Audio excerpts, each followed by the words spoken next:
మన ప్రభు అయిన యేసుక్రీస్తు యొక్క పరిశుద్ధ నామములో మీ అందరికీ నా హృదయపూర్వకమైన వందనాలండి. యేసయ్య నామమునకు స్తోత్రము కలుగునుగాక. హల్లెలూయా, ప్రైజ్ ద లార్డ్. ఈ పునరుద్ధాన దినమందు ఈ ఆఖరి ఆదివారం రోజున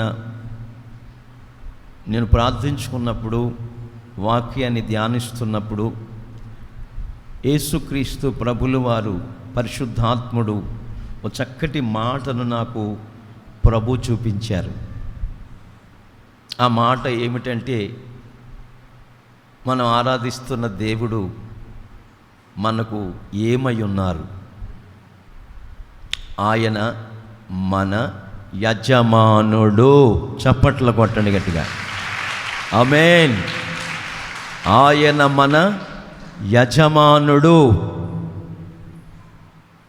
ఈ పేరుకి పూర్వకాలములో, మన తరానికి ముందు కాలములో, ఇంచుమించు ఒక 70-60 సంవత్సరాల క్రితం యజమానుల్ని ఏమనేవారంటే కామందు. ఇంగ్లీషులో ఏమని ఉంటుందంటే ఓనర్. ఏంటది? ఓనర్. ఆయన మన యజమానుడు. కుటుంబానికి యజమానుడు ఉంటాడు, సంఘానికి యజమానుడు ఉన్నారు. ఏమండి? కనుక ఒక ఫ్యాక్టరీకి యజమాని ఉంటారు, ఒక పెద్ద సంస్థకి వ్యవస్థాపకులు లేక యజమాని ఉంటారు. కనుక ఈ యజమాని అనే మాటను మనం బైబిల్లో చూస్తుంటే చాలా చోట్ల మనకు కనబడుతుంది. ఎన్నెన్నో విషయాలు ఆ యజమానుడు అనే చోట రాయబడి ఉన్నాయి. పరిశుద్ధాత్ముడు నాకు బయలుపరిచిన విషయాలు మీకు తెలియపరచాలని ఆయన నన్ను ప్రేరేపిస్తూ ఉండగా నేను సంసిద్ధుడై ఉన్నాను. దేవునికి మహిమ కలుగునుగాక. ఆది కాండములో 24వ అధ్యాయములో యజమానుడు అనే పదం ఇంచుమించుగా 21 సార్లు మనకు ప్రత్యక్షమవుద్ది. ఆది కాండం 24వ అధ్యాయం మొదటి నుండి ఆఖరి వరకు మనం చదివితే ఆ అధ్యాయం అంతా యజమానుడు అనే పదం 21 సార్లు ప్రత్యక్షమవుతుంది. యజమానుడు.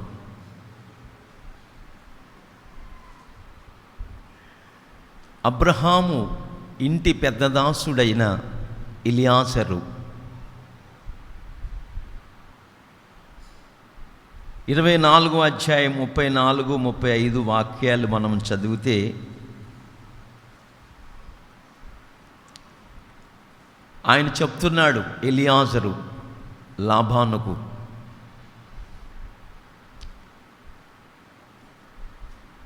నేను అబ్రహాము దాసుడను, యెహోవా నా యజమానుని బహుగా ఆశీర్వదించెను గనుక అతడు గొప్పవాడాయను. హల్లెలూయా. నేను అబ్రహాము దాసుడను, నా యజమానుడైన అబ్రహాముని యెహోవా ఆశీర్వదించెను. ఆమేన్. ఇప్పుడు తన యజమానుని ఎవరు ఆశీర్వదించారు? యజమానుడైన సృష్టికర్త అయిన దేవాది దేవుడు.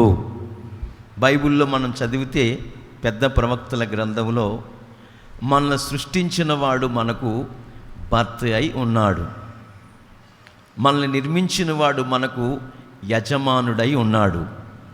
భర్త అనగా అర్థం ఏంటంటే భరించేటివాడు.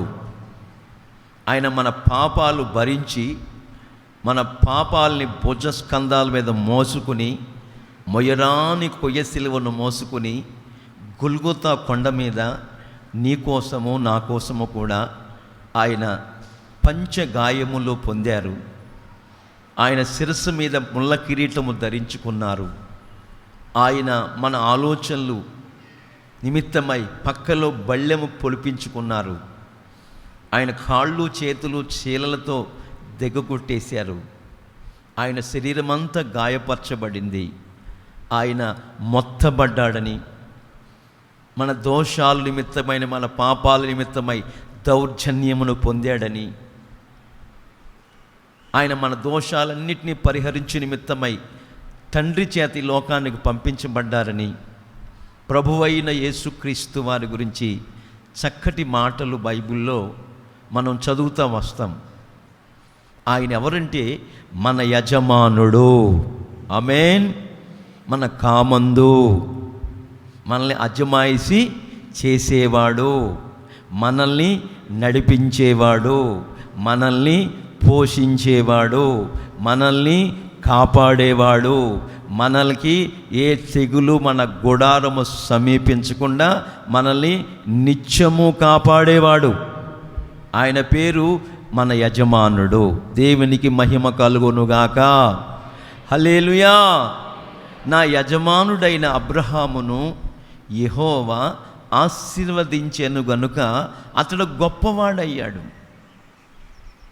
ఈ చరిత్రలో మనం చూస్తుంటే అబ్రహాముకు 100 సంవత్సరాల వయసులో ఒక కుమారుడు అనుగ్రహించబడ్డాడు. అతనికి వివాహపు వయసు వచ్చింది.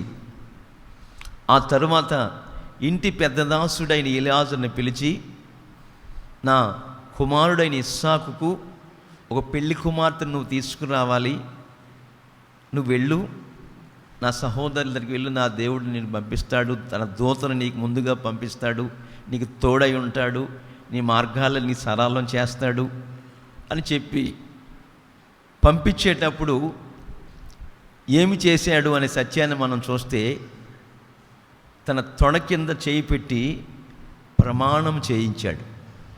అంటే మన దేవుడు ఎవరంటే ప్రమాణపూర్వకంగా కార్యములు చేసేవాడు.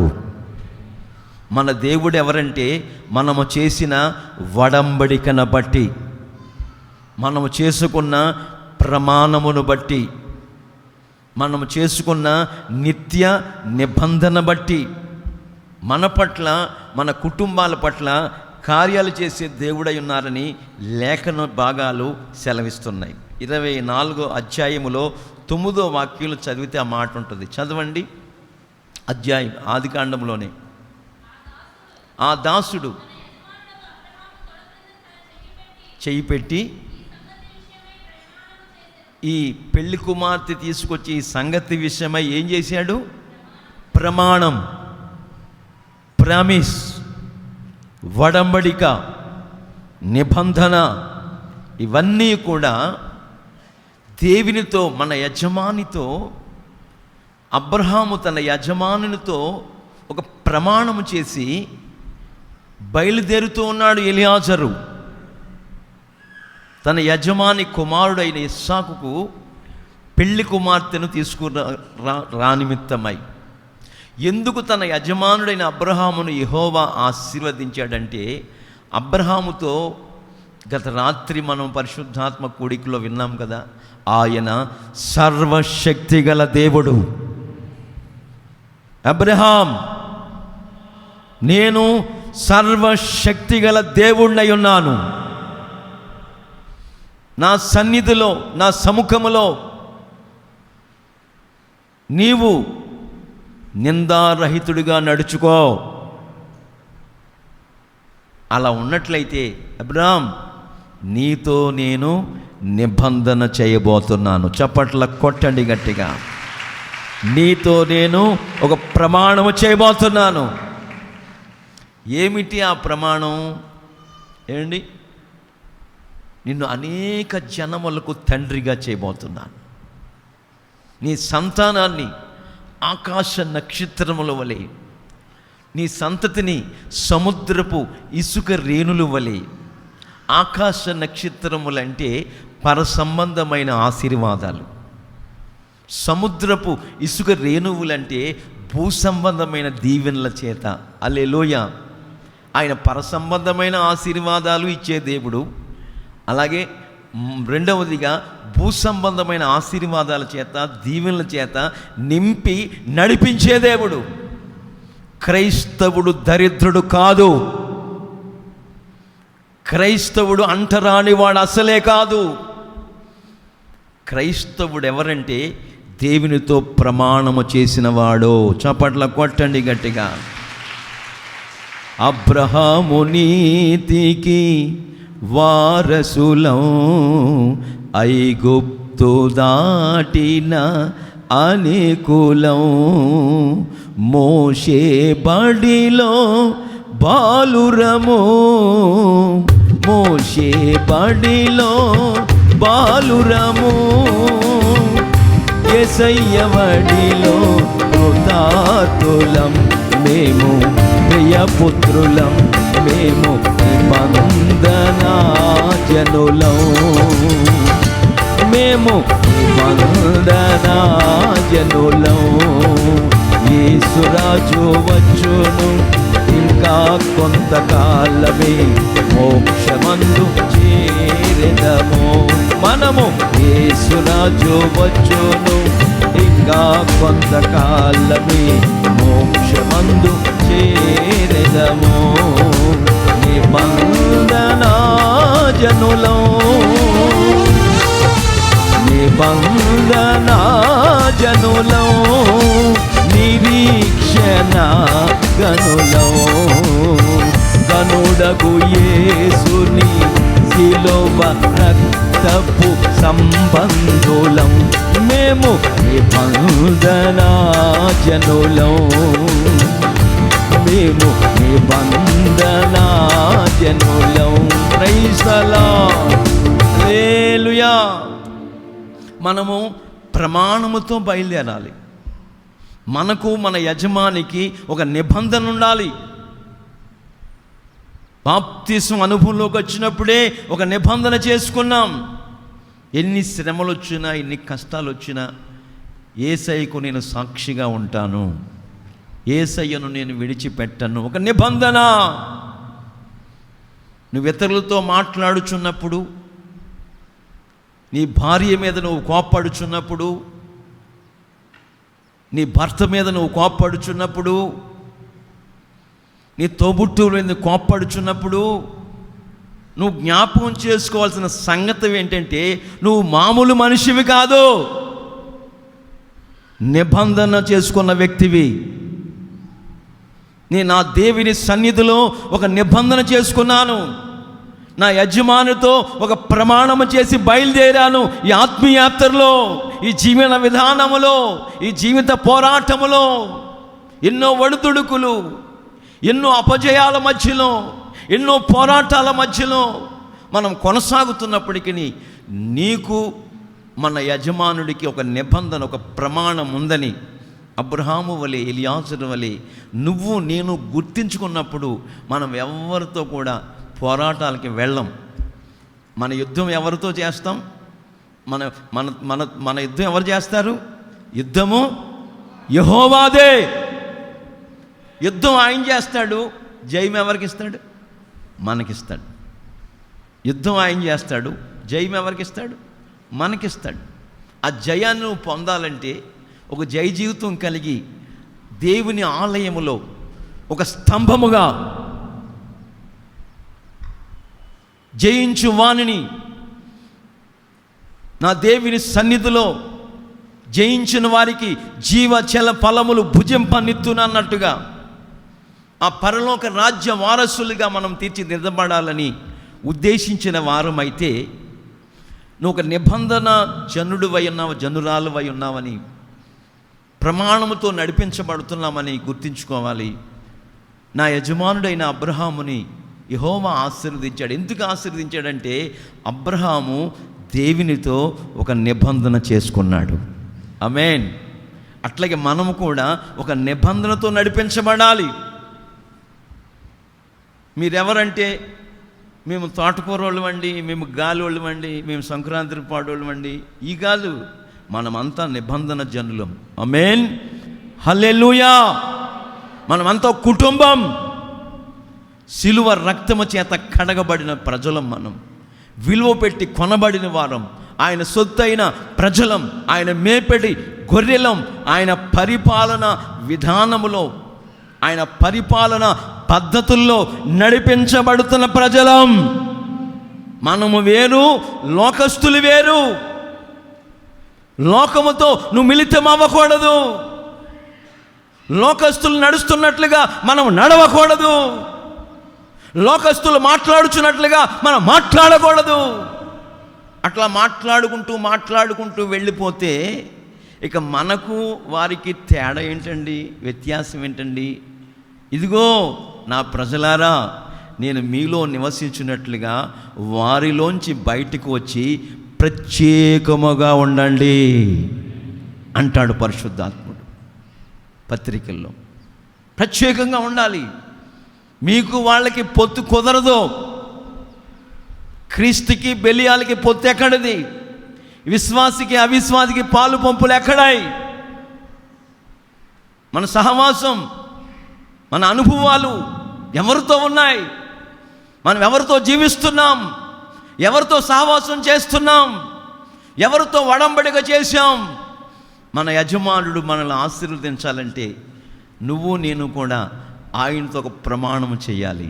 హల్లెలూయా, హల్లెలూయా. అది 1986 సంవత్సరం అండి. నా ప్రభు నాతో మాట్లాడాడు అర్ధరాత్రి 1 గంటకి. ఉలుకుబడి లేచాను. ఎవరు నన్ను లేపారు? ఎవరు మాట్లాడుతున్నారు? మా అమ్మ, మా నాన్నగారా? ఎవరు మాట్లాడుతున్నారు? మిడ్ నైట్లో ఎవరు లేరు. నేను ఒక్కడే ఉన్నాను బెడ్రూమ్లో.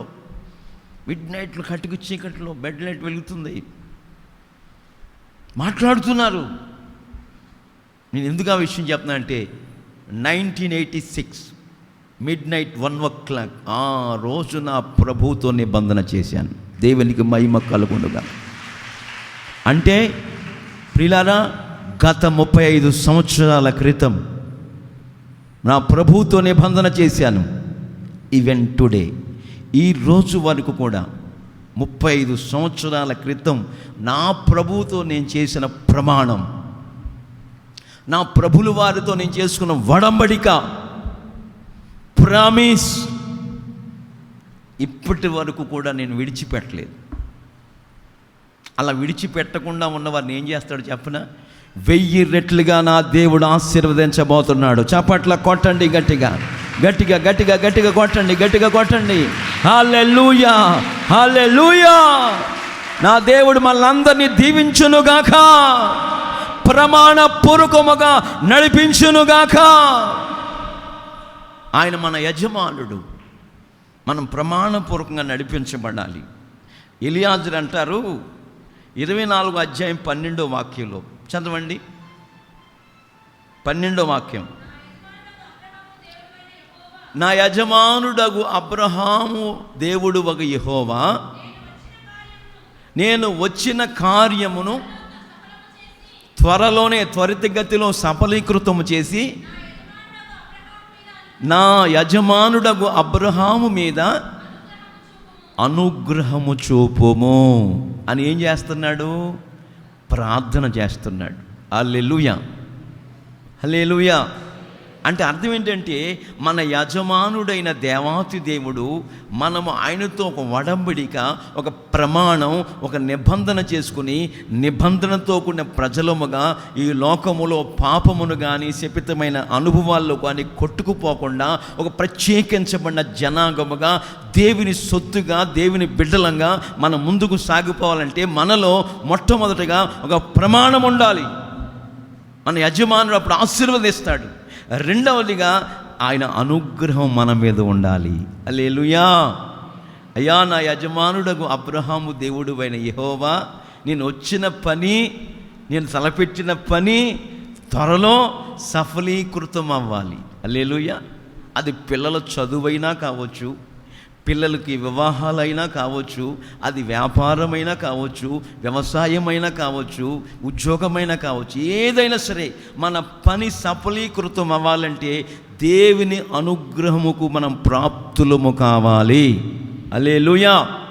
అదే ఎలియాజరు దేవుని సన్నిధిలో తాను ఒంటిలను కూడా ఏం చేశాడు?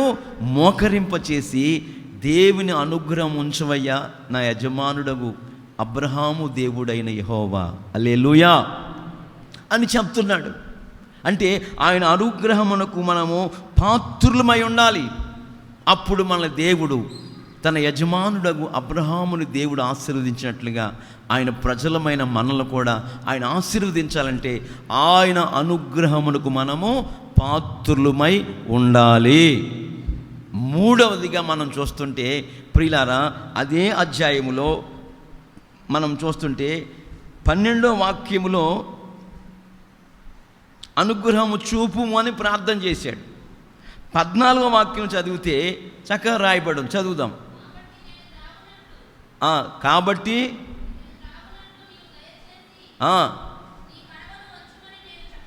నీ కడవను వంచమని ఏ చిన్నదాన్ని నేను చెప్పగా నీళ్లు పెట్టెదనని ఏ చిన్నది చెప్పునో నియమించినదై భార్యగా నియమించినదై ఉండును అని, అందువలన నీవు నా యజమానుడగు అబ్రహాము మీద అనుగ్రహము చూపితివని నేను తెలుసుకొందుననెను. హల్లెలూయా. అలాగా మనము ఒక గోల్ పెట్టుకోవాలి. ఏదో వచ్చామమ్మా వెళ్ళామమ్మా, ఏమంటే చిల్లర మార్చి సంద వేసేవమ్మా అంటే కాదండి. మనం అంతకంతకు ఎదగాలి. అంతకంతకు జీవమున్న చెట్టు ఏం అవుతుంది మీరు చెప్పాలా? ఆ చెట్టులో జీవం ఉందండి. ఆ చెట్టు ఏమవుతుంది? అంతకంతకు ఎదుగుతూ ఉంటుంది. హల్లెలూయా. అంతకంతకు ఎదగుతూ ఉంటుంది. పూర్వం ఒక స్థలంలో ఇల్లు కట్టుకున్నారనుకో, వాళ్ళు జీవము గల దేవుని ఆరాధిస్తున్న ప్రజలైతే పూర్వంపోకు స్థలంలో ఉన్న గుడిసు తీసేసి దేవుడు ఒక సొంత స్థలం ఇచ్చి రేకుల షెడ్డు కట్టుకునేటట్టు చేస్తాడు. ఇంకా ఏం చేస్తాడంటే, ఎదుగుతున్నట్లయితే ఆ రేకులు పీకేసి స్లాబ్ వేసుకునేటట్టు చేస్తాడు. ఇంకా ఏం చేస్తాడంటే దాని మీద ఇంకో స్టైర్ వేసేటట్టుగా చేస్తాడు. నా దేవుడు నమ్మదగినవాడు. ఆమేన్. మాట ఇచ్చి నెరవేర్చుటకు శక్తి గలవాడు. ఆయన నా యజమానుడు. ఆయన పేరు నజరేయుడైన యేసుక్రీస్తు ప్రభుల వారు. ఆమేన్. ఆయన అనుగ్రహము మన మీద ఉన్నట్లయితే, ఆయన దయ, ఆయన కృప, ఆయన వాత్సల్యం కలిగే దేవుడు గనుక, కోపించుచునే వాత్సల్యత చూపే దేవుడు గనుక ఆయన వాత్సల్యత, ఆయన దయ, ఆయన అనుగ్రహము మనం చూపుతున్నట్లయితే మన వచ్చిన కార్యము సఫలీకృతం అవుతుంది. ఆయన మనం ఒక వడంబడిక చేసుకుని ఒక ఆలోచన, ఒక గోల్, ఒక దర్శనము కలిగి ఎప్పుడైతే దేవుని సన్నిధిలో ప్రార్థన చేస్తూ ఉంటామో ఆ ప్రార్థన ఆలకించిన దేవుడు మన కార్యములన్నీ సఫలీకృతం చేయునుగాక. హల్లెలూయా. 12వ వచనంలో అనుగ్రహం చూపుము అని ప్రార్థన చేశాడు. ఇక్కడ ఈ విధంగా నేను వడంబడిక చేస్తున్న ఏ చిన్నదైతే నాకును నా ఒంటెలకు నీళ్లు చేది పోస్తుందో ఆమెయే నీ సేవకుడని ఇస్సాకుకు భార్యగా ఉంటుందని నేను తెలుసుకుంటాను. ఈ విషయంలో నా యజమాని అబ్రహాము మీద నువ్వు అనుగ్రహం చూపితివని నేను తెలుసుకుంటానని ఒక నిబంధన, ఒక ప్రమాణముతో దేవుని సన్నిధిలో ఒక దర్శనము కలిగి ప్రార్థన చేస్తూ చేస్తూ చేస్తూ ఉండగానే ఏమండి రెబ్బెక్క రానే వచ్చినది. హల్లెలూయా. రెబ్బెక్క ఎవరండి? రెబ్బెక్క గురించి బైబిల్లో ఏమన్నా రాసిందంటే ఆమె చిన్నది,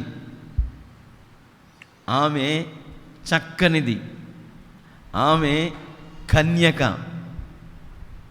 ఏ పురుషుని ఎరగనది అని రాయబడింది బైబిల్లో. ఈమెలో 3 గుణాలు ఏంటి? చిన్నది, రెండోది ఏం మాట్లాడరండి, బైబిల్ తెరండి 24 అధ్యాయం. చక్కనిది, మూడవదిగా కన్యక. కన్యక అంటే అర్థం ఏంటంటే ఏమండి, కళంకము లేనిది. హల్లెలూయా. పవిత్రురాలు. అలాగే క్రొత్త నిబంధన సంఘమైన మనలను పెళ్లి కుమార్తెగా, వధువుగా, ఆయన కన్యకగా మనల్ని సిద్ధపరుస్తున్నాడు. అందుకే అపోస్తుడైన పౌలు గారు కొరింథీ సంఘానికి రాస్తాడు, పవిత్రురాలైన కన్యకగా ఒక్కడే పురుషునికి మీరు ప్రధానము చేయబడితిరి. హల్లెలూయా. హల్లెలూయా. అంటే మనం వివాహం చేసుకున్నా చేసుకోకపోయినా ఒక పవిత్రమైన జీవితం కలిగి జీవించాల. ఒక యథార్థమైన బ్రతుకుతో కొనసాగాలి. నువ్వు క్రైస్తవుడని పేరు పెట్టుకుని నేనమ్మ తగునని బైబిల్ పట్టుకుని వస్తే కాదండి, బైబిల్ని అనుసరించి నడవాలి. బైబిల్లో ఉన్నట్టుగా నువ్వు నడక వెయ్యాలి, నీ నడక ప్రారంభించాలి, నీ ఆలోచనలు ఉండాలి, నీ మాటలు ఉండాలి. నీ గురించి అనేకులు వీళ్ళు దేవుని ప్రజలు అనే నోటుతో చెప్పి ఒప్పుకోవాలి. చప్పట్ల కొట్టండి గట్టిగా, ఆమేన్, హల్లెలూయా. నోటి నిండా అబద్ధాలు పెట్టుకుని మోసాలు చేస్తూ, అక్రమాలు చేస్తూ, లంచాలు తీసుకుంటూ, ఏమండి ఇట్లాంటి పనులు చేస్తుంటే మన గురించి ఏం చెప్పుకుంటారు? మనము సువార్తకు ఏమై ఉన్నామని బైబిల్ హెచ్చరిస్తుంది, పత్రికలమై ఉన్నాం. ఈ రోజుల్లో ఎన్నో పత్రికలు మనం చూస్తున్నాం. ప్రపంచంలో ఎన్నో పత్రికలు ఉన్నాయి. ఆంధ్రజ్యోతి అని, ఈనాడని, వార్త అని ఎన్నో పత్రికలు చదువుతాం. తెల్లవారు ఎన్నో మరణాలు, ఎన్నో అక్కడ వాళ్ళు చనిపోయారు, అక్కడ భూకంపం వచ్చింది, అక్కడ తుఫాను ప్రారంభమైంది, అక్కడ యాక్సిడెంట్ అయ్యి ఒక వ్యక్తి చనిపోయాడు. ఈ చదువుతూ ఉన్నాం. అప్పుడు మనం అవన్నీ చదువుతున్నప్పుడు మనం ఏమవుతాం? చదువుతున్నప్పుడే అరే ఎంత మరి దుర్బలమైన పరిస్థితి ఏర్పడింది అని బాధపడతాం. అట్లాగే మనము దేవునికి పత్రికలమై ఉన్నాము. దేవునికి మహిమ కలుగునుగాక. మనం రోడ్డు మీద వెళుతున్నా, బజార్లో ప్రయాణం చేస్తున్నా, నువ్వు మాట్లాడుతున్నా, నువ్వు నడుస్తున్నా, నిన్ను అనేకులు పత్రిక వలె చదువుతారు. నా ప్రియ సహోదరి సహోదరులారా, నీ గురించి ఎవరు ఏ విధముగా చదువుతున్నారు? నీ గురించి ఎవరు ఏ విధంగా చదువుతున్నారు? దేవుని ఎరగని ప్రజలు నీ గురించి ఏమి సాక్ష్యం ఇస్తున్నారు? నీ పరిస్థితులు ఎలాగున్నాయి? కాస్త గమనించుకుని మనం ముందుకు వెళుతున్నప్పుడు మనము దేవునికి పత్రికలమై ఉన్నాము. మన గురించి ఎలా చదువుతున్నారో గమనించుకొని అది మంచిగా ఉన్నట్లయితే మనల్ని బట్టి, మన కుటుంబాలను బట్టి ఆయన నామము మహిమపరచబడుతుంది. ఆమేన్, హల్లెలూయా. ఆయన నామం మహిమపరచబడు నిమిత్తమే రాత్రి మగళ్ళు మనం ప్రయాసపడాలి. ఆయన నామం మహిమార్థమే మనం బ్రతుకు కాలమంతా పర్యవేక్షణలో ఉండాలి. అంతేకాని ఎంత సంపాదించుకున్నాం, ఏం చేసాం, అందరిలో మరి హుందాగా ఉన్నామా, మన డిగ్నిఫిటీ తగ్గిపోకుండా జీవిస్తున్నామా? ఈ కాదు కావాల్సింది, ఈ కాదు. నిన్ను బట్టి, నీ కుటుంబాన్ని బట్టి యేసయ్య నామము మహిమపరచబడాలి. ఆమేన్. అట్లా మహిమపరచబడే విధముగా మన ప్రవర్తన, మన ఆలోచనలు, మన పద్ధతులు ఉండాలి, ఉండి తీరాలి. అట్లా నడుచుకున్నప్పుడు ఆకాశమందున దేవుడు ఆయన అనుగ్రహమును మన మీద చూపుతారు. హల్లెలూయా. మన కార్యములు సఫలీకృతం చేస్తారు. ఏమండి, మనం తలపెట్టిన ప్రతి కార్యమును కూడా సఫలీకృతం చేసి ఎన్నెన్నో ఆశీర్వాదపు వనరుల చేత నింపి ఆకాశమును ధన నిధిని తెరిచి దీవెనల వర్షమును కొమ్మరించి మనల్ని ఆశీర్వదించే దేవుడు మన యజమానుడు. హల్లెలూయా. అట్లాంటి ఆశీర్వాదం చేత నువ్వు నేను నింపబడాలనే కోరిక, ఉద్దేశము కలిగిన దేవుడు ఈ చక్కటి విషయాలు మనకు తెలియపరుస్తూ ఉన్నాడు. ఇంకా మనం చూస్తుంటే ప్రియులారా, అనేక సంగతులు బైబిల్లో రాయబడి ఉన్నాయి. ఈ యజమాని అనే పదం దగ్గర చాలా విషయాలు మరి మర్మగర్భితముగా దాచబడి ఉన్నాయి. ఆదికాండం 24వ అధ్యాయంలోనే 26, 27 వాక్యాలు చదవండి. ఆ మనుష్యుడు ఎలియాజరు తల వంచి యెహోవాకు మొక్కుబడి చేసుకుని, అబ్రహామునకు మా యజమానుడకు దేవుడు అయిన యెహోవా స్తుతింపబడునుగాక, ఆయన నా యజమానుడైన అబ్రహాముకు తన కృపను తన సత్యమును చూపుట మానలేదు. అంటే అర్థం ఏంటి? కృపను సత్యమును చూపుతూనే ఉన్నారు ఆయన. దేవునికి మహిమ కలుగునుగాక. ఇప్పుడు మన మీద కూడా ఆయన ఏమి చూపాలి? ఆయన కృపను, ఆయన సత్యమును మన మీద చూపుతూనే ఉండాలి. ఆయన దయ, ఆయన కరుణ, ఆయన వాత్సల్యం మన మీద చూపుతూనే ఉండాలి. నా యజమానుడైన అబ్రహాం మీద ఏమండి ఆయన కృపా సత్యమును చూపుతూనే ఉన్నారు ఆయన. అందుకు ఆయనకు స్తుతి కలుగునుగాక అంటాడు ఎలియాజరు. ఆయనకు స్తోత్రము కలుగునుగాక అంటారు. కృప సత్యము.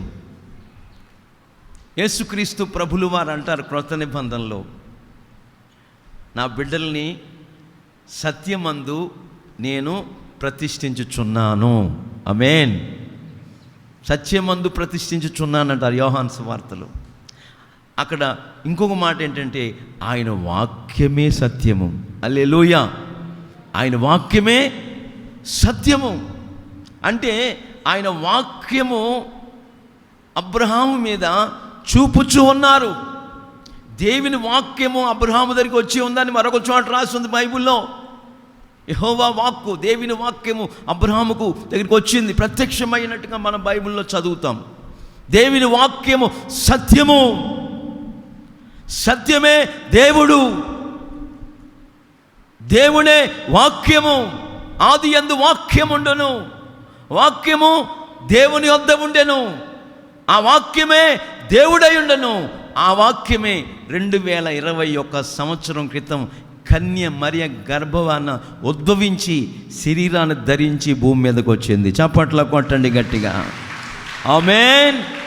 ఆ వాక్యమే కృప సత్య సంపూర్ణుడిగా శరీరాన్ని ధరించుకొని మన మధ్యలోకి వచ్చారు. మనవలే దాహము కొన్నారు, మనవలే ఆకలి కొన్నారు. మన పాపాల విషయమై ఆయన మొత్తబడ్డారు, కొట్టబడ్డారు, పొడవబడ్డారు. ఆయన శరీరం అంతా రక్తసిక్తమైపోయింది. ఆయన ఏం పాపము ఎరగని పావనమూర్తి. ఆయన పరిశుద్ధుడు.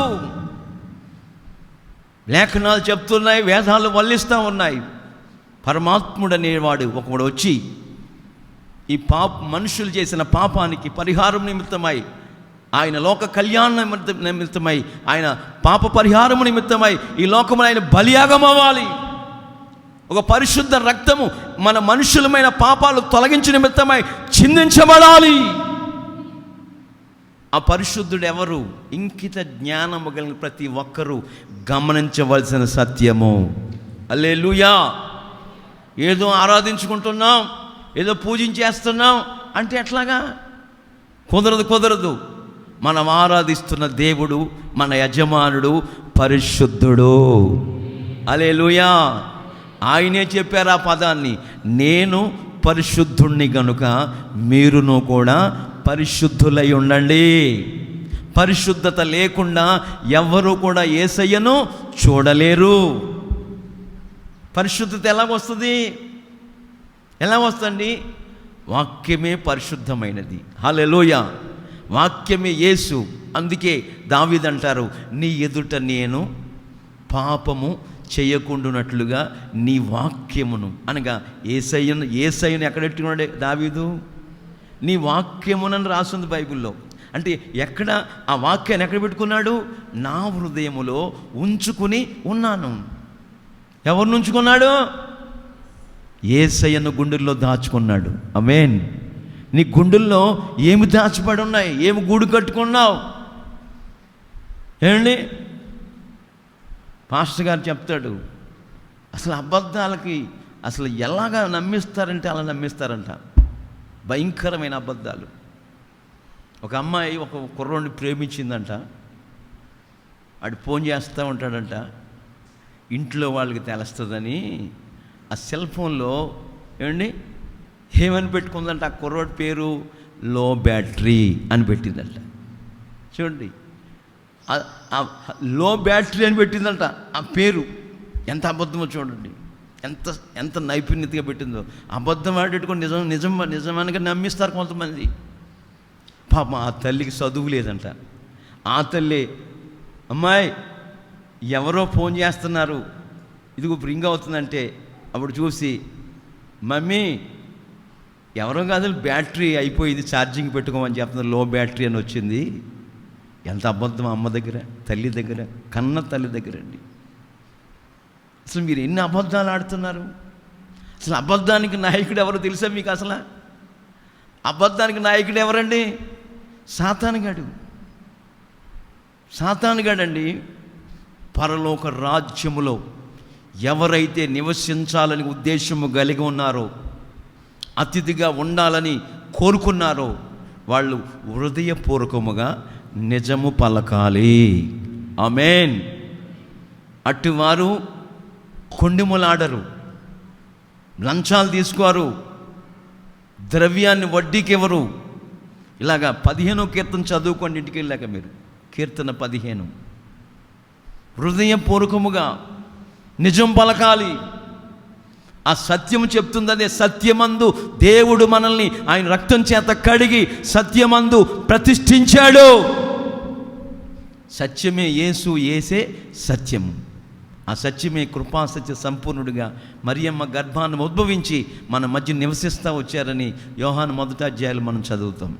కనుక నా ప్రియ సహోదరి సహోదరులారా, ఆయన కృపను సత్యమును తన యజమానుడైన అబ్రహాముకు చూపుట మానలేదు, చూపుచునే ఉన్నాడు. హల్లెలూయా.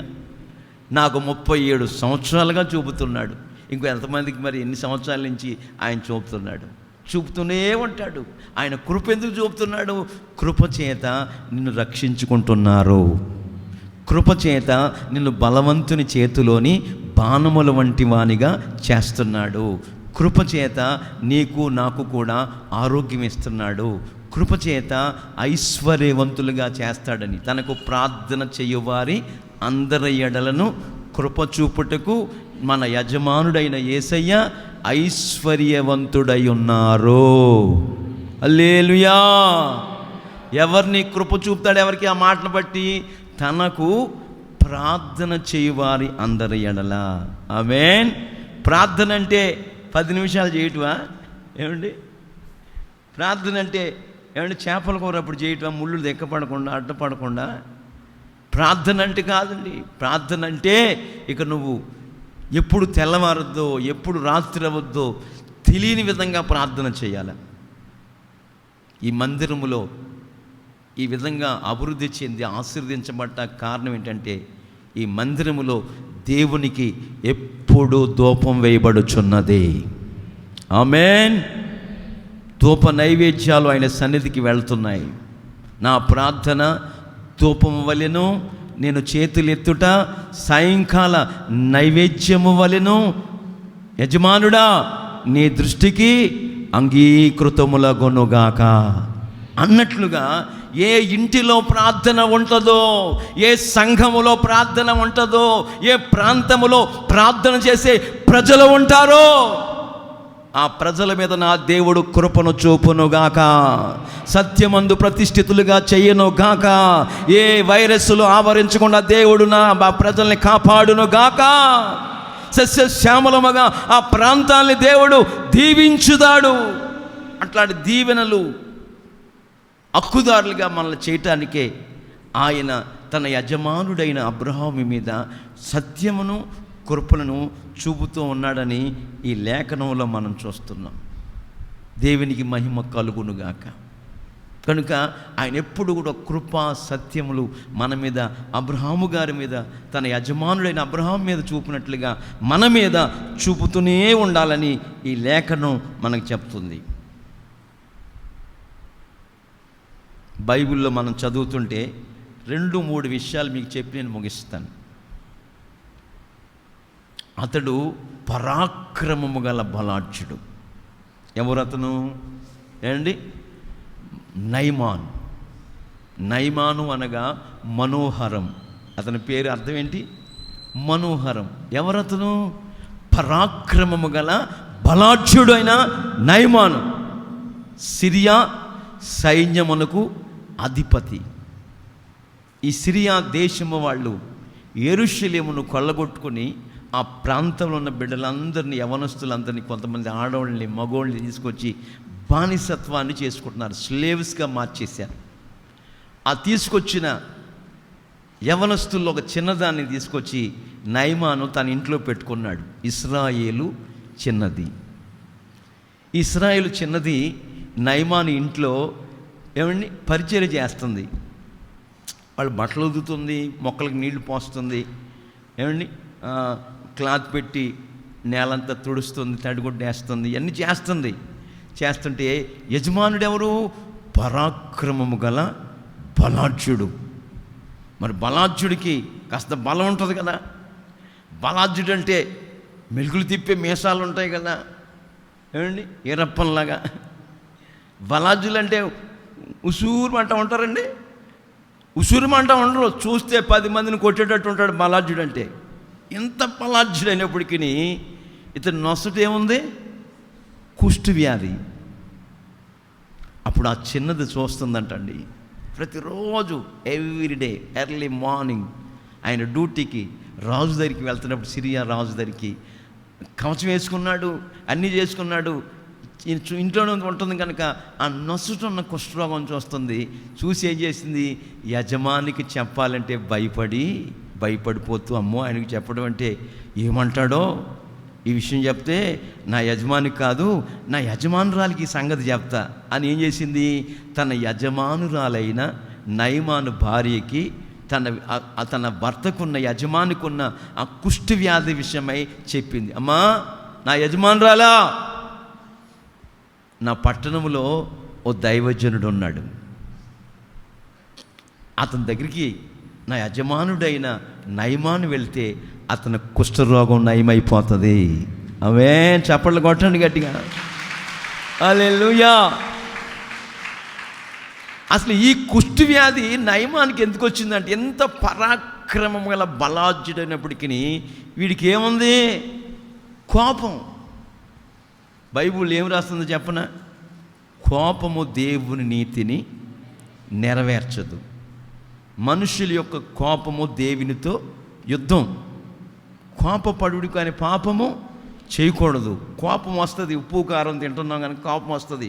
అయితే నీ కోపము నా కోపము కూడా సూర్యుడు అస్తమించే వరకు ఉండకూడదు. ఒకవేళ ఉదయం కోపడ్డామనుకో సాయంత్రానికి కోపం పోవాలా. ఒకవేళ సాయంత్రం కోపడ్డామనుకో సూర్యుడు ఉదయం తెల్లవారికి ఆ కోపం నిలిచి ఉండకూడదని బైబిల్ హెచ్చరిస్తుంది. కనుక కోపడకూడదు. ఇప్పుడు ఈయనకి ఏముంది? కుష్ఠరోగం రావడానికి కారణం ఏంటంటే కోపిష్ఠుడు. చెప్పినట్టుగానే యజమానుడైన నయమాను సొమ్రోన్లో ఉన్న దైవసేవకుడి దగ్గరికి వెళ్ళాడు, ఎలీషా దగ్గరికి. వెళితే ఆయన ఏం చెప్పాడు? యోర్దాను నదిలోకి వెళ్ళి ఏమండి 7 సార్లు మునుగు, స్నానం చేసుకో, నీ దేహము పసిపిల్లవాని దేహము వలె మార్చబడుతుంది. హల్లెలూయా అని చెప్తుంటే, ప్రియులారా, ఏంటి ఆ మురుకు నీటిలో మునగమాట్లాడేటి ఆ యోర్దాను నదిలో, ఆ కంపు కొట్టే నీళ్ళలో? మా దేశంలో అరబ్బా నదిలో పర్పర నదులు లేవా? ఆ సముద్రాలు ఈ సముద్రం ఎన్ని ఉన్నాయి, అన్ని సముద్రాలు ఉన్నాయి. అమ్మా అందులో మునిగితే బాగుపడవా? రథసారథి రాదని తిప్పు, వెనక్కి తిప్ప. కోపావేశం. అసలు వచ్చిన పని ఏంటండి? వచ్చిన పని ఏంటి? అసలు బాగుపడాలి కదా వచ్చింది. ఆ చిన్నది చెప్తే, నా యజమానుడైన నయమాను సోమ్రోన్లో ఉన్న ప్రవక్త దగ్గరికి వెళ్తే బాగుపడతాడు చెప్తే వచ్చాడు కదా. వచ్చినాడు కోపడితే ఎలాగా? చెప్పింది చేయాలి కదా. చెప్పింది చేయరు, మరొకటి చేస్తూ ఉంటారు. చెప్పినట్లు నడిస్తేనే మీ జీవితాల్లో ఒక అద్భుతం జరుగుతుంది. ఏమి చెప్పినట్లు? సేవకుడు తన మాట చెప్తే మీరు వినకూడదు. సేవకుడు బైబిల్ గ్రంథంలోని విషయాలు చెప్తాడు.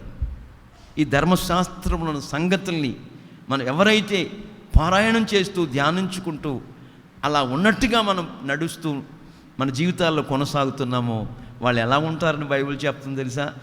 ఆకు వాడక, ఆమేన్, ఏమండి, తన కాలమందు ఫలమిచ్చు చెట్టు వలె ఉంటారు. హల్లెలూయా, హల్లెలూయా.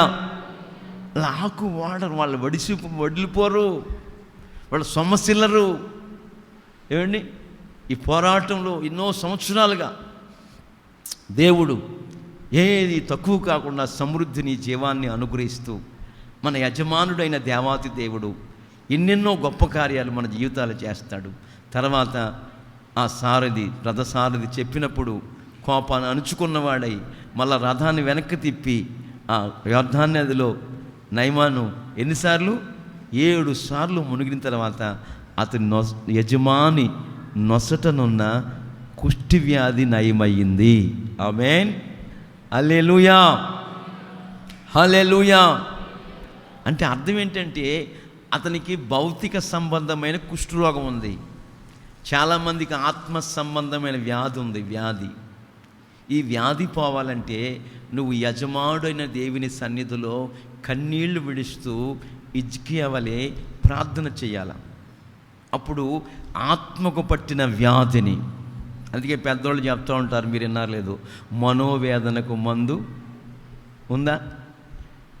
ఎన్ని పెడుతున్నా, బాదం పప్పు పెట్టే, జీడిపప్పు పెట్టే, పిస్తా పెట్టే, ఆడు ఇలాగ అయిపోతున్నాడు. రాజుగారి కొడుకు ఇలాగ అయిపోతున్నాడు. ఒరేయ్, బస్తాలు చెప్పి నీకు రాజు ఒక్కగానొక్క కొడుకు ఇలాగ అయిపోతున్నావు ఏంటంటే, ఎందుకు అయిపోతున్నాడంటే శుభ్రంగా రాత్రి అంతా తిని పడుకుంటున్నాడు. ఉదయాన్నే లేచి ఏం చేస్తున్నాడు? బాతుళ్ళు మేపుతున్నాడు.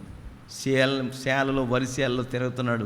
చెమటకి, ఎండకి, వానకి తడిచి రాకుమారుడు బక్కచికి ఇంత తింటున్నావు కదా ఇలాగ అయిపోతున్నావంటే అతనిలో చేసిన పొరపాటు, అతనిలో ఉన్న తప్పిదాలు అతను చిక్కిపోయేటట్టు చేస్తూ వచ్చింది. కనుక మన జీవితాల్లో మనోదుఖం, మనోచింత కలిగిన వారై జీవించకూడదు. ఏది ఉన్నా ఏది లేకపోయినా ధైర్యముగా మనం ముందుకు వెళ్ళాలి. ఆమేన్. నీకు నాకు రోగం వచ్చినా రాకపోయినా ఒక దినాన్న మనం అందరం ఈ భూమిని విడిచి ఎక్కడికి వెళ్ళాలి? ఏ పెయింట్ అది? ఏ పెయింట్? అల్తిమా. ఏ పెయింట్ అది? అబ్బో, ఎపెక్స్ అంట. ఎన్ని పెయింట్లు వేసి నువ్వు ఇల్లు కట్టినా ఆ గూడు ఒక రోజు విడిచి ఏం చేయాలా? నువ్వే చేయించుకున్నావు ఆ టేకు మంచం. నిన్ను పొరపాటున బతికుండగా ఉంచరు. చచ్చిపోతుంది కాదని బతికుండగానే టెంట్ వేసి బయట పెడతారు. ఇంకా ఊపిరుండగానే. ఏది మనకు శాశ్వతం కాదండి. శాశ్వతుడైన దేవుణ్ణి, నిజమైన యజమానుడిని మనం ఆరాధించుకుంటూ ప్రభు సన్నిధిలో అనుకోవగలిగిన వారమై, దేవునితో ఒక ప్రమాణం చేసుకున్న వారమై, దేవుని అనుగ్రహం పొందు నిమిత్తమై దేవుని సన్నిధిలో ఎలియాజరు వలె ప్రార్థించుకుంటున్న వారమై, ఆయన కృప సత్యమునకు పాత్రులమై, అర్హులమై, ఆయన కృపను సత్యమును మన ఎడల చూపుచూ ఉండే దేవుడు కనుక ఆ సత్యాన్ని, కృపణకు మనం హక్కుదారులమై, మనం స్వతంత్రించుకున్న వారమై ప్రభు మార్గాల్లో మనం సాగిపోతున్నప్పుడు ఆ యజమాని ఎప్పుడైతే దైవజనుడైన మరి ఎలీషా దగ్గరికి వెళ్ళాడో ఆ యజమాని నొసటున్న కుష్ఠరోగం బాగుపడింది. హల్లెలూయా, హల్లెలూయా.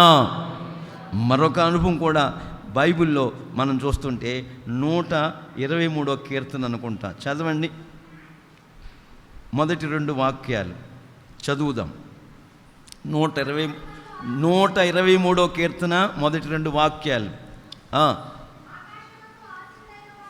ఆకాశమందు ఆసీనుడైన వాడా, నీ తట్టు నా కన్నులు ఎత్తుచున్నాను. దాసుల కన్నులు తన యజమానుని చేతి తట్టును, దాసి కన్నులు తన యజమానురాలి చేతి తట్టును చూచునట్లు మన దేవుడైన, మన యజమానుడైన యెహోవా ఎప్పటి వరకు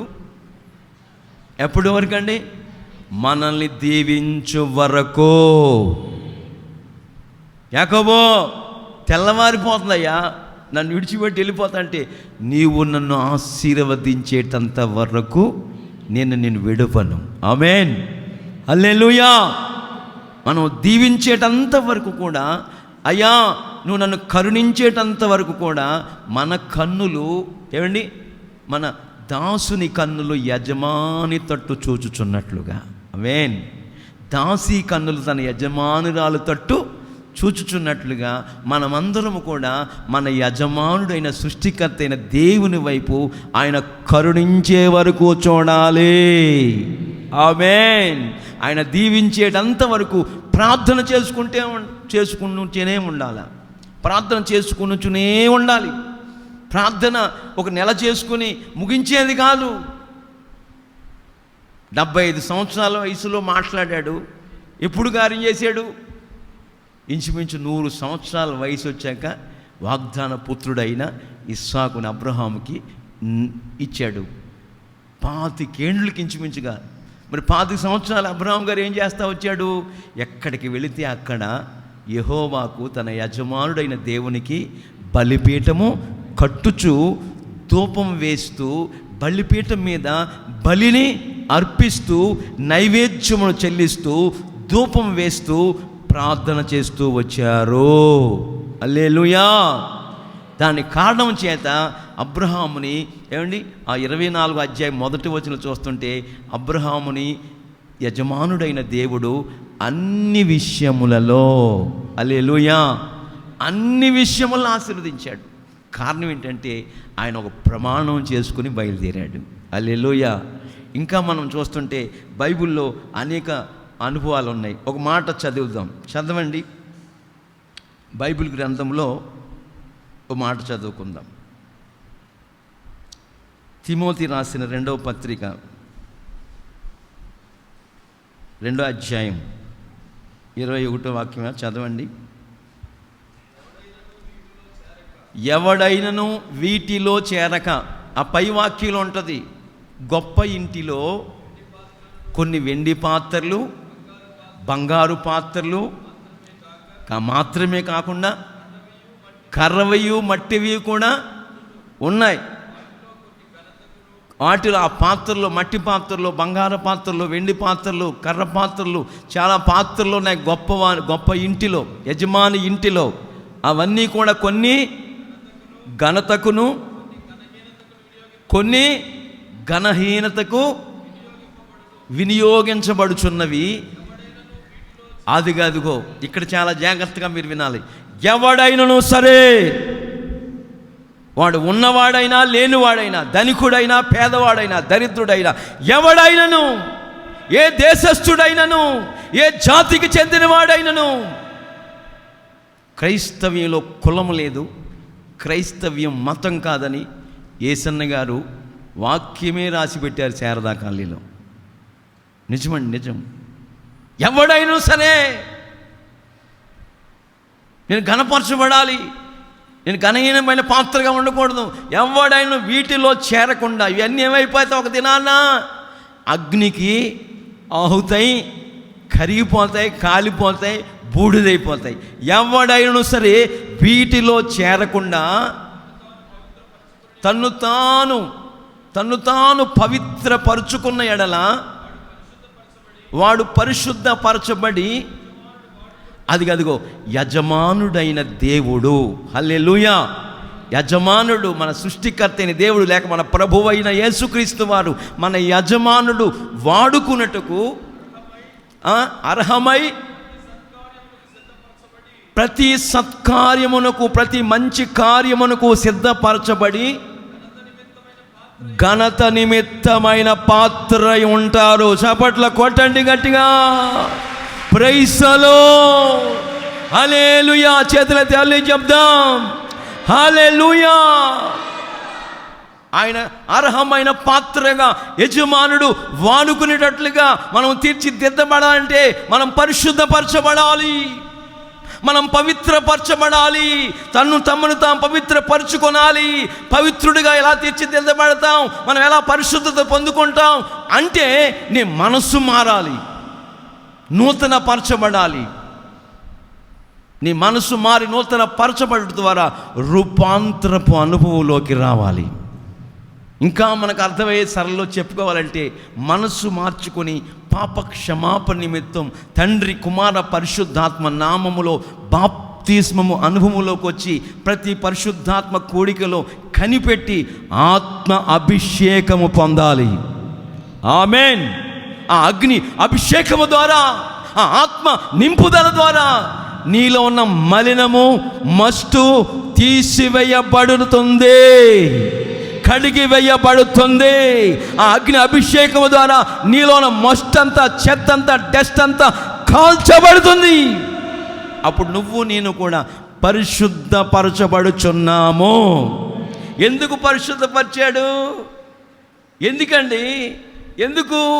ప్రతి సత్కార్యమునకు, హల్లెలూయా, ప్రతి మంచి కార్యము చేయటానికి దేవుడు మనల్ని లోకములో నుండి, పాపములో నుండి, శపితమైన అనుభవాలోంచి బయటికి, లోకమనే ఐగుప్తులోంచి ఇశ్రాయేలు ప్రజల్ని నిర్దోషమైన ఏడాది గొర్రెపిల్ల రక్తము ద్వారా విడిపించి, విమోచించి బయటకు తీసుకొచ్చినట్లుగా లోకమనే ఐగుప్తులోంచి మనల్ని ఆయన లోకాల్లోంచి, పాపాల్లోంచి, శాపాల్లోంచి, శపితమైన అనుభవాల్లోంచి, కోపావేశాల్లోంచి. నాకున్న కోపం మీలో ఎవరికీ లేదు. అసలు కోపం వచ్చిందంటే ఇంకంతే, తిండి తిన్నాం, అంత కోపం. అయితే ఎప్పుడైతే నా భౌతిక దేహం అన్ని విషయాల్లో చచ్చిపోయి మృతతుల్యమై బాప్తిస్మ అనుభవం ద్వారా పాతి పెట్టబడిన అనుభవాల్లోకి వెళ్ళి మళ్ళా నూతన జన్మ పొందిన వాడే తిరిగి లేచానో, నా కోపము సమాధి చేయబడింది. చప్పట్లు కొట్టండి గట్టిగా, ఆమేన్.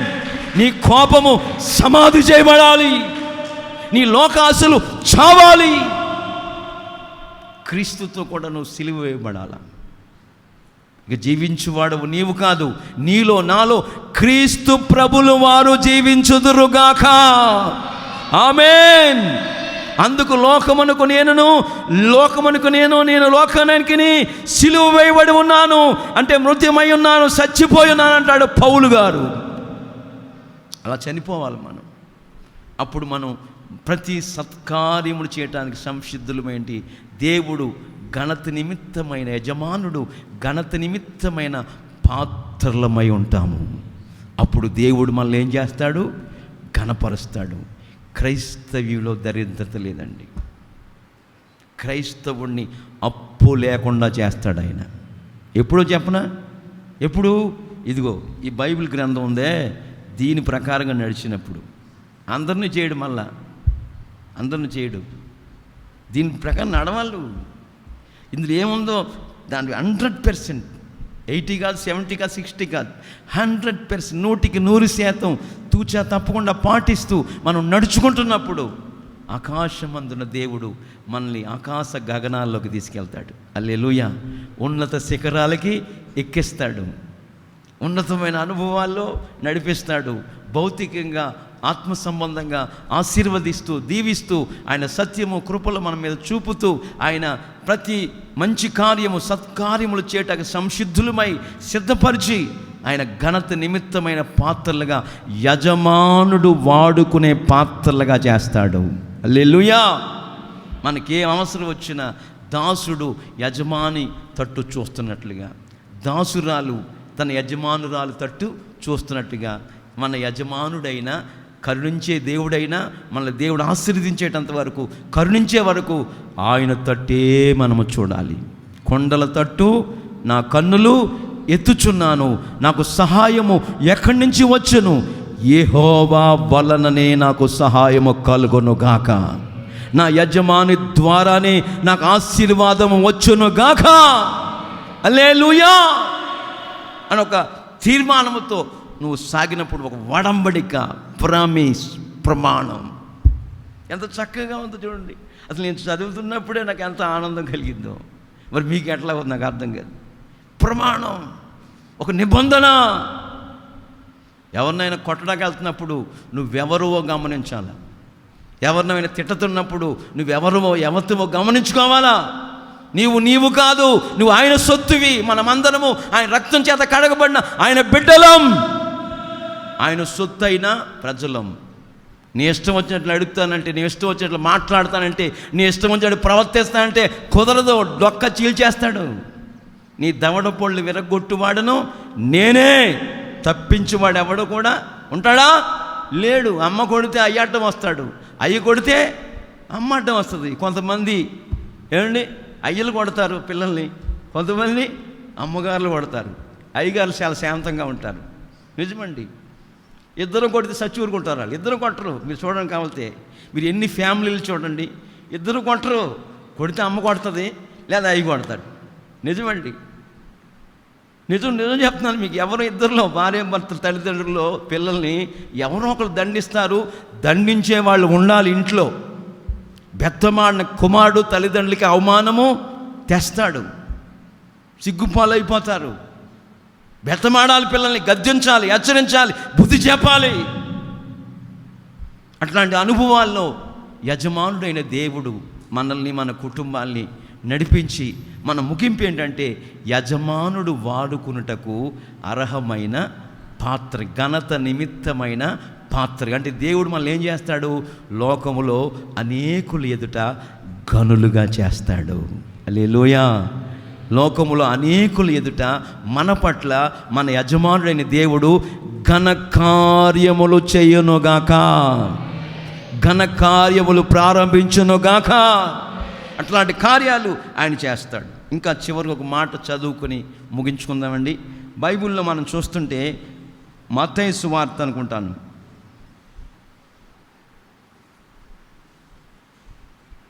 20వ అధ్యాయమా, మత్తయి సువార్త 24వ అధ్యాయము 44 నుండి 47 వరకు చదివితే చక్కటి మాటలు రాసి ఉన్నాయి. చదువుదాం.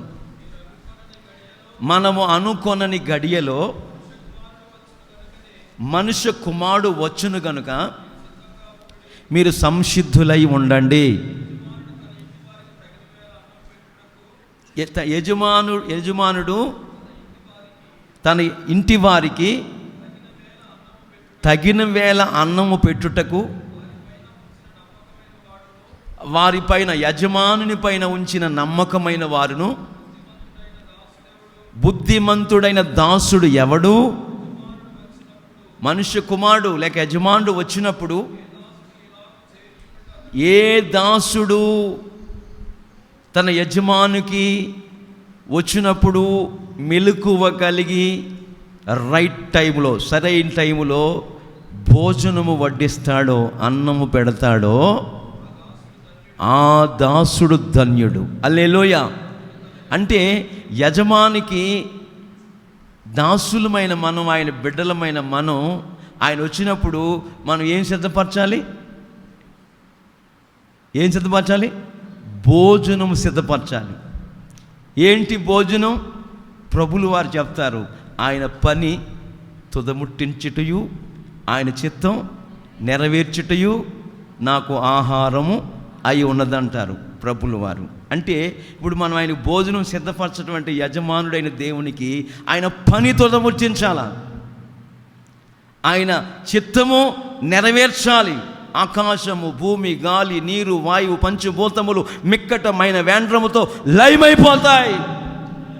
ఇవన్నీ అగ్ని కొరకు నిలవ చేయబడి దేవుని స్తుతిస్తే మన ఆటంకాలు తొలగిపోతాయి. అది అందుకు చెప్పమంటున్నాను, ఉసూరుమంట. అసలు నేనుండాలి ఉసూరుమంట, నాకున్న పరిస్థితిని బట్టి. మీరెందుకుంటారు నాకు అర్థం కాదు. కూర్చున్నారు ఏమండి. మనం యజమానికి భోజనం సిద్ధపరచాలి. ఇంటి యజమానుడు వస్తున్నప్పుడు, మనిషి కుమారుడు వస్తున్నప్పుడు ఏ దాసుడు తన యజమానికి భోజనం సిద్ధపరచాలి మెలకువగలిగి ఉంటాడో ఆ దాసుడు, ఆ పిల్లలు, ఆ దేవుని ప్రజలు ధన్యులు, ధన్యులు, ధన్యులు. ముగింపు ఏంటంటే యజమాని యొక్క యావదాస్తికి. కింద మాట చదవండి. తన యజమాని యొక్క యావదాస్తి మీద వారిని ఉంచును, నిలబెట్టును, హక్కుదారులుగా చేయను. అంటే యావదాస్తికి ఏమండి, తండ్రి యొక్క చిత్తం నెరవేర్చే వారికి, తండ్రి యొక్క పనిని తుదముట్టించే వారికి యజమానిక భోజనం సిద్ధపరచటం. ఏ దాసుడైతే, ఏ దాసురాలైతే అలా మెలకువగలిగి భోజనం సిద్ధపరుస్తూ ఉంటారో ఆ తండ్రి, యజమానుడు తన యావదాస్తి మీద వారిని ఏం చేస్తాడంట? వారసులుగా చెయ్యనుగాక. హల్లెలూయా. యజమాని స్వాస్యానికి, యజమాని ఆస్తికి మనం ఏమవుతాం? ఏమండి, వారసులం అవుతాం, హక్కుదారులం అవుతాం. ఆయన కూర్చున్న సింహాసనం మీద మనల్ని కూడా ఏం చేస్తాడు? నేను జయించి నా తండ్రి సింహాసనం మీద కూర్చున్న ప్రకారం జయించిన నాతో కూడా, జయించిన మిమ్మును కూడా నాతో కూడా నా తండ్రి సింహాసనం మీద మిమ్మును కూర్చుండనిచ్చెదనుగాక. యజమాని ఆస్తికి మనమందరము కూడా వారసులము అగుదుముగాక. హల్లెలూయా అని లేఖన భాగాలు, అనేక విషయాలు, ఇంకా చాలా విషయాలు బైబిల్లో లిఖించబడి ఉన్నాయి. ఒక మాట చదవండి, నేను ముగిస్తాను. మాట చాలా చక్కటి మాట. సామెతల గ్రంథం 25:13 అనుకుంటాను. 25:13. నమ్మకమైన దూత తనను పంపువారికి కోతకాలపు మంచు చల్లదనమంటి వాడు తమ యజమానుల యొక్క హృదయములను తెప్పరిల్ల చేయును. ఆమేన్. నా ప్రియ సహోదరి సహోదరులారా, ఇంటి ఇల్లాలులారా, యజమానురాళ్ళారా, మీరు చేస్తున్న ప్రతి కార్యాలను బట్టి మీ యజమానుల యొక్క హృదయాలు తెప్పరిల్లుతున్నాయా? వాళ్ళు ప్రశాంతతను అనుభవిస్తున్నారా? ఏమండి, భార్యకు భర్త యజమానుడు, పిల్లలకు తండ్రి యజమానుడు, మనందరికీ యజమానుడు ప్రభువైన యేసుక్రీస్తు. హల్లెలూయా, హల్లెలూయా. ఏమండి, మన యజమాని యొక్క ప్రాణాత్మ దేహములు తెప్పరిల్లేటట్టుగా కోతకాలపు మంచు చల్లదనమును, హల్లెలూయా, ఇట్లాంటి ఒక ప్రశాంతతను, నెమ్మదిని మన యజమానికి ఇచ్చేటట్టుగా మనం ఉన్నామా? అప్పుడు ఆయన యజమానుల యొక్క ప్రాణము తెప్పరిల్ల చేస్తారంట.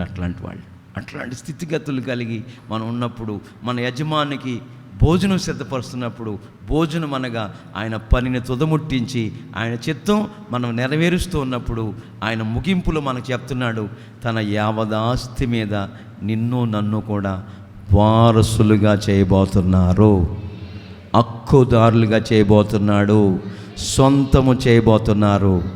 తల వంచి కళ్ళు మూయండి, ప్రార్థన చేసుకుందాం. ప్రభువా, అందరూ తల వంచి కళ్ళు మూయండి, మోకరించండి.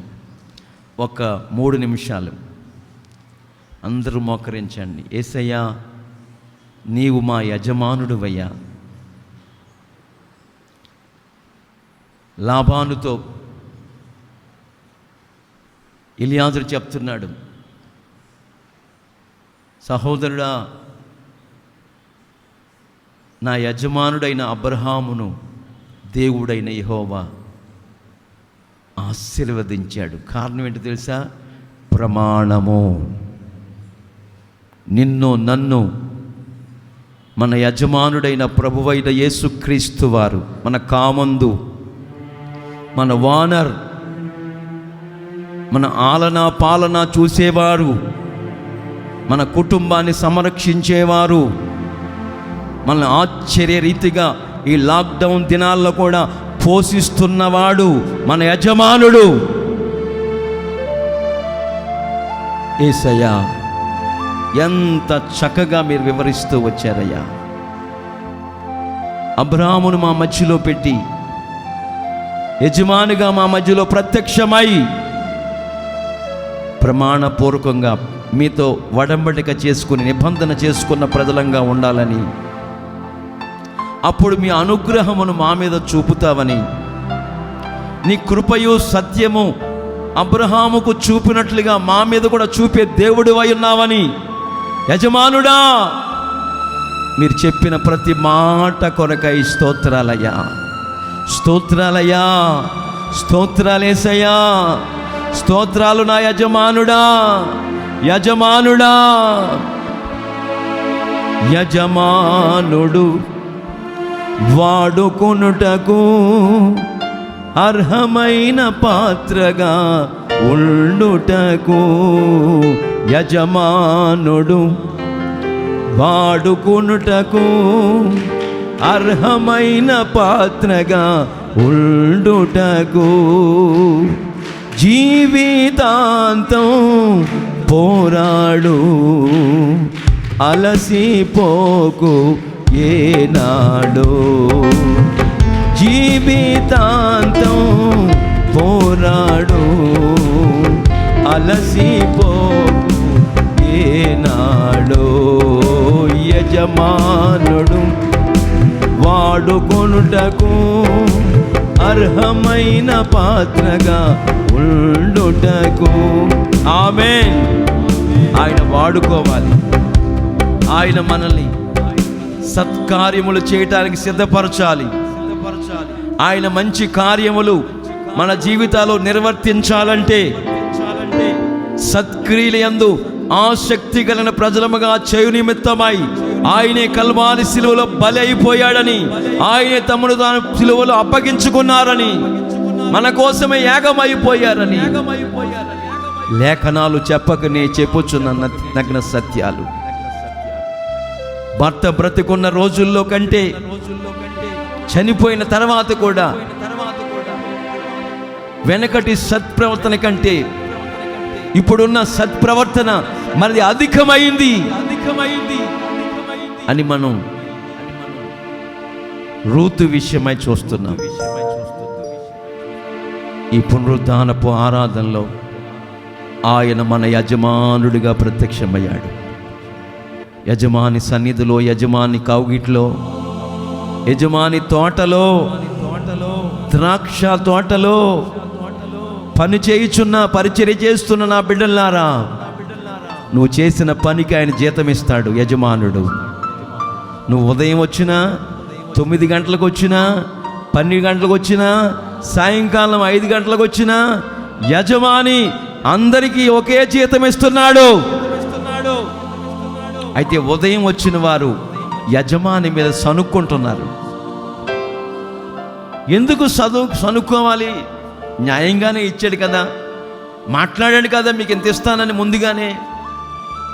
యజమానుడు అన్యాయం చేయుడు, అందరినీ చల్లగా చూస్తాడు, అందరి మీద దయ చూపుతాడు, అందరికీ కృపను సత్యమును చూపుచునే ఉంటారు ఆయన. యజమానుడా, నీ కృపా సత్యములు నా కుటుంబంపై చూపండి అయ్యా, నా ఇంటిపై చూపండి అయ్యా, నా వ్యాపారంపై చూపండి అయ్యా, నా ఉద్యోగంలో చూపండి అయ్యా, నా చేతి పనిపై చూపండి ప్రభువా, నా వ్యవసాయ రంగంలో చూపండి. నీ కృపా సత్యములు నాకు దూరము చేయొద్దు. నాకు ఏ అవసరం ఉన్నా నీ తట్టే నా కన్నులెత్తుతానయ్యా. యజమానుడా, నీవు నన్ను కరుణించేటంత వరకు నీ తట్టు నేను చూచుచూ ఉంటానయ్యా, నీ తట్టు నేను చూచుచూ ఉంటానయ్యా. మనుషుల సహాయము కాదు నాయనా, నీ సహాయం నాకు కావాలి యజమానుడా. అనుకోనని గడియలో పెండ్లి కుమారుడు, మనుష్య కుమారుడు రాబోతున్నాడు.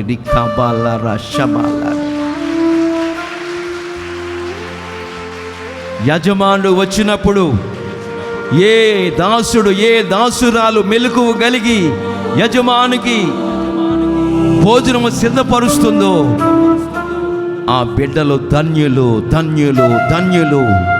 యజమానుడు యావదాస్తికి వారిని హక్కుదారులుగా చేయబోతున్నాడు, వారసులుగా చేయబోతున్నాడు, స్వతంత్రులుగా చేయబోతున్నాడు.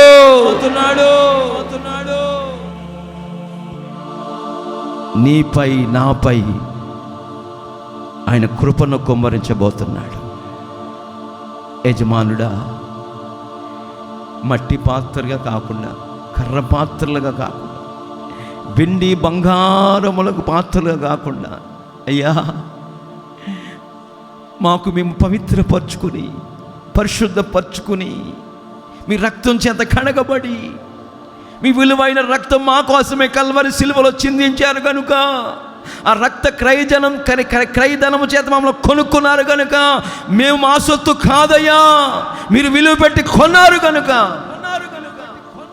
ప్రభువా, ప్రభువా, ప్రభువా, ప్రభువా, యజమానుడా, నీవు వాడుకొనుటకు అర్హమైన పాత్రలుగా చేయండి, అర్హమైన పాత్రలుగా చేయండి. అర్హత కలిగిన వారిగా బ్రతకటానికి మీ జ్ఞానం మాకు బోధించండి, మీ ఉన్నత ఉపదేశాల్లో మమ్మల్ని నడిపించండి.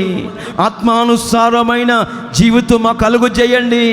ఆత్మానుసారమైన మనసు జీవమును సమాధానమై ఉన్నది, శరీరానుసారమైన మనసు మరణమై ఉన్నది, నశించిపోద్దని, మృతతుల్యమైనదని ఇది సెలవిస్తా వస్తుంది. నీవు మా యజమానుడు అయ్యా, నీవు మా కాపరివయ్యా, మీరు మమ్మల్ని పోషిస్తున్నారయ్యా. ఎన్నో ఒడిదుడుకుల మధ్యలో, ఎన్నో అపాయకరమైన పరిస్థితుల్లో మీరు మమ్మల్ని వెన్ను తట్టి చక్కటి ఆలోచన చెప్పి, మా చెయ్యి పట్టుకొని చక్కటి ఆలోచన చెప్పి మమ్మల్ని నడిపిస్తూ ఉన్నారయ్యా. యజమానుడా, మమ్మల్ని కడ వరకు నడిపించండి.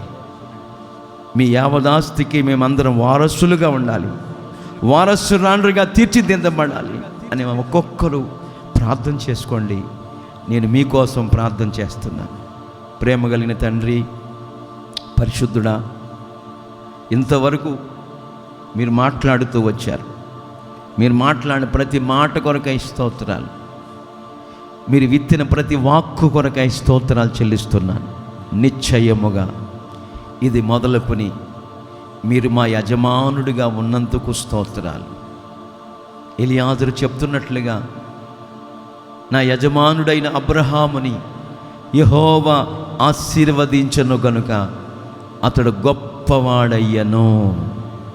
అలాగే దేవుడు, మన యజమానుడు మనల్ని ఆశీర్వదిస్తే మనల్ని కూడా గొప్పవారిగా చేయబోతున్నారు. ఆయన ఉన్నతమైన అనుభవాల్లో నడిపించును గాక.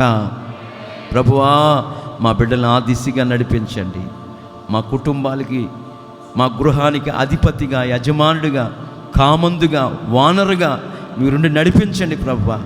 కుటుంబాలన్నిటికీ మీరే యజమానిగా, మీరే భరించెడు వారిగా, మీరే పోషించుడు వారిగా, మీరే కాపాడు వారిగా, మీరే సంరక్షించు వారిగా, యజమానుడా మీరు మమ్మల్ని నడిపిస్తున్నందుకై స్తోత్రాలు. ఇంకనూ నడిపించండి, ఇంకనూ నడిపించి మీ ఉన్నతమైన ఉద్దేశాలు మా పట్ల, మా కుటుంబాల పట్ల నెరవేర్చి జీవితకాలమంతా నీ రాకడ ఆగమన వరకు మీరు మాకు యజమానిగా ఉండి మేము మీ ప్రజలముగా తీర్చిదిద్దపడి మీకు లోబడుతూ విధేయత కలిగి, వినయ భయభక్తులు కలిగి, పవిత్రమైన మార్గాల్లో పరిశుద్ధపరచుకొని ప్రతి మంచి కార్యం చేయటానికి, సత్కార్యం చేయడానికి సంసిద్ధులమై, యజమానుడా నువ్వు వాడుకునే పాత్రలమై, అర్హమైన పాత్రలుగా మమ్మల్ని ఘనపరచమని వేడుకుంటున్నాను. మా కుటుంబాన్ని ఘనపరచమని వేడుకుంటున్నాను. ఆ దిశగా నడిపించి మీ ఉన్నతమైన ఉద్దేశాలు మా పట్ల, మా పరిచర్య పట్ల, మా కుటుంబాల పట్ల నెరవేర్చమని, కడ వరకు మాకు నాయకుడిగా, యజమానుడిగా, ప్రభువా, కామందుగా, వానరుగా ఉండి మమ్మల్ని నడిపిస్తూ, పోషిస్తూ, కాపాడుచున్నందుకు, మీ రాకడ ఆగమనానికి సిద్ధపరుస్తున్నందుకు వందనాలు, స్తుతులు, స్తోత్రాలు చెల్లిస్తూ, ఇంతవరకు మీరు ప్రతి మాటను బట్టి మీకే స్తుతులు స్తుతులు స్తుతులు అర్పిస్తూ యేసు నామములో అడుగుచున్నాము తండ్రి. ఆమేన్, ఆమేన్.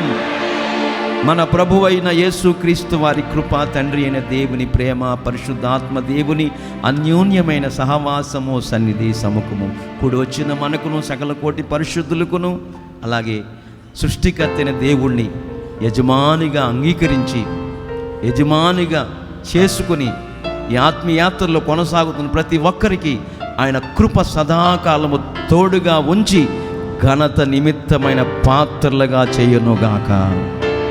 ఆమేన్, ఆమేన్. అందరికీ వందనాలు.